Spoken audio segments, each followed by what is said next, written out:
امبارح كان في اللقاء بتاع الدكتور مرسي في الاستاد، الماتش بتاع الكرة اللي احنا كنا بنوصفه امبارح في الاستاد ده. وكان يعني في كام حدث كده عايزين نقف عندهم، كام نقطة بنقف عندهم. بس انا احب اقول ان كلامي ده مش متوجه للاخوان ولا متوجه للجماعة الاسودة بتوع قتل المسلمين وتكفيرهم. لا، انا كلامي للي خارجين في 30/6 ان شاء الله عشان نحدد موضوعنا كويس. النقطة الأولانية اللي احنا أحب أتكلم عنها إن هو أولاً الموضوع ده اتعمل في استاد، يعني في كنترول، والمفروض إن أي واحد يدخل يتفتش، ودعاوى الناس معينين الأهل والعشيرة. وكان في تحية لعاصم عبد الماجد ده اللي هو قاتل الشرطة بتوع الصعيد. معنى الكلام ده إيه؟ إن في خوف مش متناسب مع فتح الجاكيت، ان انا اقف في الميدان واقول انا بيكم والجاكيت وافتح. لا، المسائل دي في خوف ابتدى يصيب جماعه الاخوان المسلمين والدكتور مرسي. الحاجه الثانيه ان اللقاء كانوا بيقولوا ان هو لنصره سوريا. طبعا كلمتين قلناهم يعني، وفي التالي يعني، لكن الكلام كله كان عن اللي هيطلعهم والتكفير، وان المفروض هو ابو الثوره كلها، وكل اللي معاه دول بتوع الثوره، واي واحد ضده هو من الفلول اللي ملوش مكان بينا.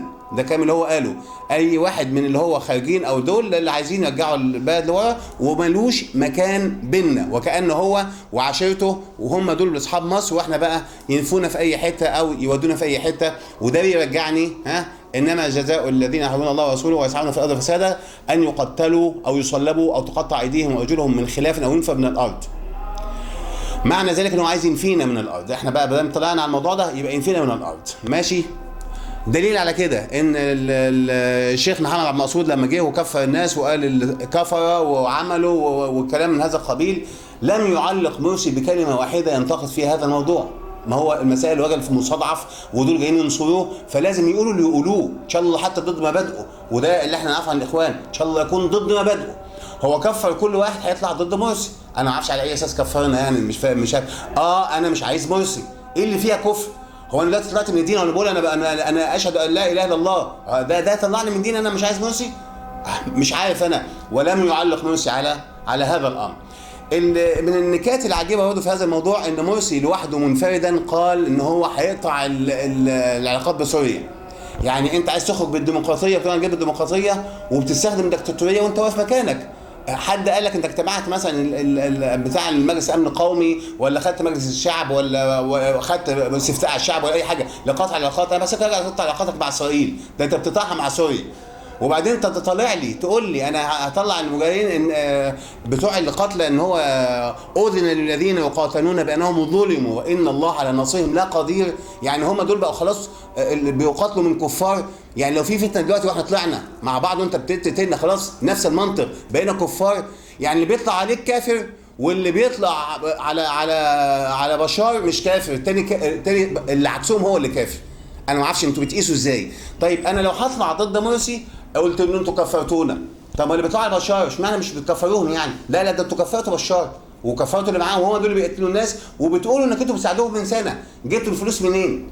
يعني الفلوس اللي انتوا بتساعدوهم بيها بالسلاح من سنه جبتوها منين؟ انتوا بتتخيلوا ان هذه المواضيع ممكن تعدي بسهوله على الشعب، وان احنا نايمين على ودنا، وانتوا فاكرين انك انتوا خدتوا العصبه؟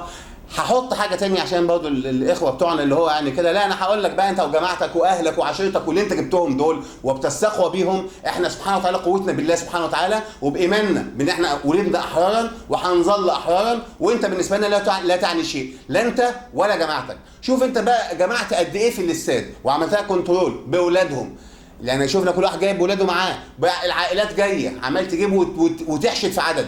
اللي طلع معاك كام يعني؟ الاستاد بياخد كام يعني؟ مش هقول لك العدد 650,000 ولا 700 يا اخي، 100,000 معاك. احنا 85 مليون يا دكتور مرسي. مش كلنا الناس بيطلعوا ولا كلنا بيطلعوا ولا حاجه من هذا القبيل، لكن انت هتفاجئ بالعدد اللي نازل 30/6. واذا كنت يعني بتفكرني بحاجه معينه انت بتقولها، تقول واحد لما جه يطلع قال لك يانا الفوضى، ده حسني مبارك شبيهه لما بدأ قال ايه؟ يانا الدم.